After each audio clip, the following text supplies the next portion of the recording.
Hi guys, it's Thursday. How's everyone doing today? It's rainy here, very overcast and chilly. And I went to bed last night and left my car windows open. So I'm sitting on a towel covered by a garbage bag so my ass doesn't get too wet. I just finished up with the caseworker appointment. Proud of myself for doing it. It was emotional. It was a lot. It was overwhelming, but she's wonderful. So far this place is 3 for 3. I give it 5 stars, this whole clinic, because they're working from all angles with me, and I think it's great. She's a wonderful woman. She wants to help me, but she laid it all out on the line as far as being realistic about expectations. And I always knew that getting on disability would be hard and a challenge, but nothing ventured, nothing gained. I got some info, and it's probably not going to work out for me because in the state of New York, you have to quit your job. And it can take, she said, 4 months to a year to be approved. And she said, do you have any way to support yourself without working? And I started laughing and crying at the same time. I'm like, I can't even live now, and I do work. So no, I have literally 1 cent in savings, and I don't beg anybody for money. I don't like accepting money from my ex.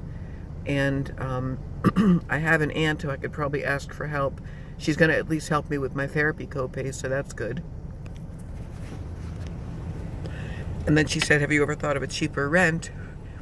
And I said, well, but how do you afford the first and last month security and all that jazz? And they usually don't accept cats, which we are trying to also get my cats classified as emotional support animals.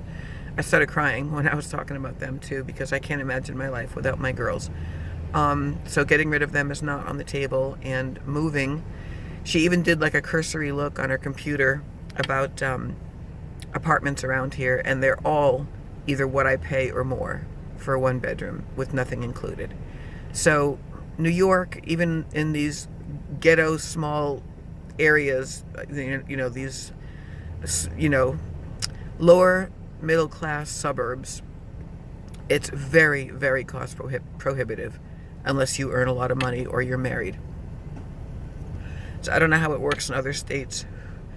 And I don't know, I guess I was just basing my situation on people I've known in my past who have gotten on all kinds of assistance, like right out of rehab, or maybe they go and live with family members. I don't really have that option. I know that in the past with you guys, I've talked about moving back in with Steve, but believe me, it's not in my best interest.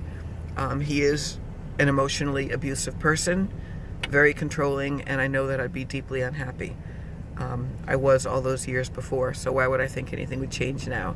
Narcissists don't change. So we're going to try to keep me independent as long as we can. She said to keep her in the loop. She strongly advised that I speak to a lawyer about getting a divorce.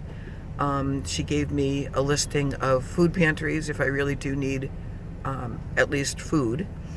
I've only had to do that twice in my life many years ago. I was in a shelter at one time when I first left him, but that's definitely a story for another time.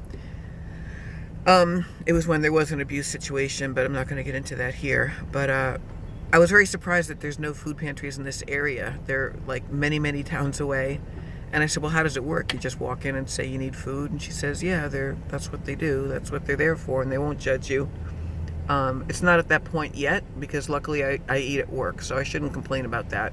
Besides, I'm fucking fat, and I feel like, and I don't have little kids in tow, so I don't look like a hard luck case. But right now, with trying to juggle my debt and my cell phone bill and my electric bill and my rent and car payments and not car payments, car repairs up the ass all the time, I feel very overwhelmed. I didn't really expect a different outcome today than what she told me. She knows I can't quit my job.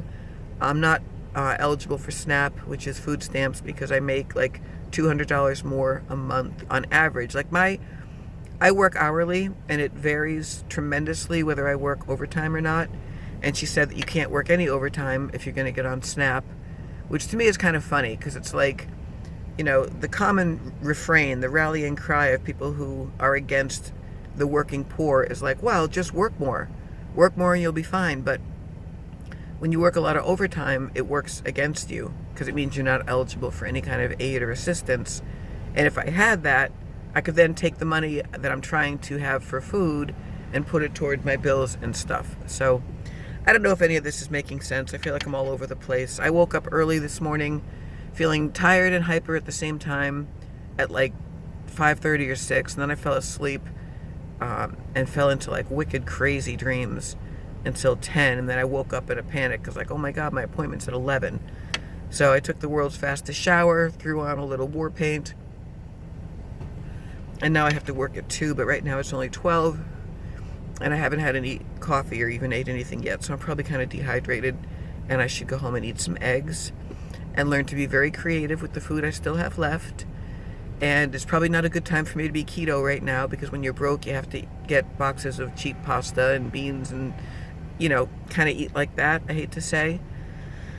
But we're going to do things one step at a time. Her biggest advice to me was find a free consult with a lawyer and see about getting divorced. Because if you can get a settlement,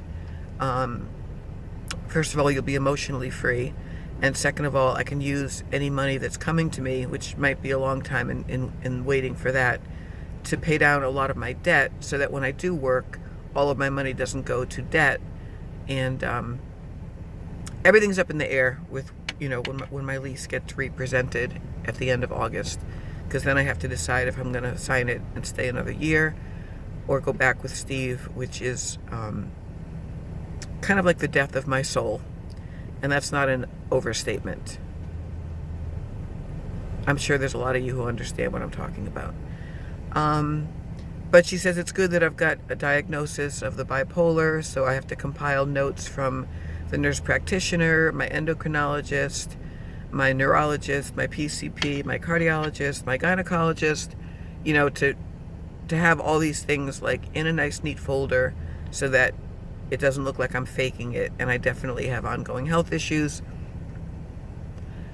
and also the addiction history.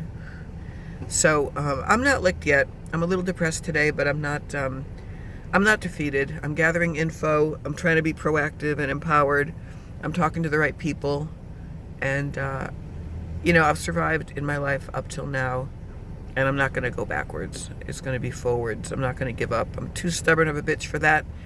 And I just wanted to keep you guys in the loop as to what's going on with stuff about the caseworker and disability.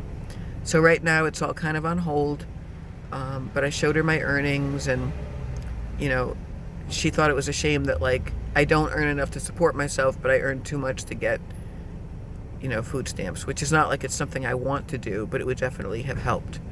I don't really want to go into a food pantry. Not that there's any shame in my game, but I just don't want it to get to that point. I've got to quit smoking so that that money can go toward food. And there's other things I can cut out too. There's, you know, if I look through my checkbook over the course of 6 months or a year, I can find all kinds of extraneous bullshit that I don't need to be ever indulging in. Even buying Starbucks coffee. Like, I'm smart and I'm a good cook and I can do all that shit at home. So there's ways around it. I'm just happy that I don't have little kids to support. It's not like I've got, you know, anyone with me I've got to worry about. It's just me and the cats. So I can do it. I'm just, my body right now is getting used to the Lamictal again and the Abilify, and I'm a little shaky. And I got a call from my endocrinologist nurse while I was in with this wonderful woman named Diana. And she's like, oh my God, your TSH is so high. Why did you stop taking your Tyrosint? I said, I can't afford it. You've got to find a way to get, you know, cheaper meds for me. And so I have to call her later before I go into work because, you know, the meds I take for my thyroid is, and this is with a copay, this is after insurance, is $336 for 3 months. And I said, well, can't you get me like 1 month for $135 or something? I got to call back. I got to go online and see if GoodRx.com will take a direct prescription. It's kind of like a specialized medication because I can't take a generic because my gastric bypass doesn't let me absorb certain meds. Oh God, this is all over the place. I'll talk to you guys later. Thanks for listening to me. And I love you all. Bye.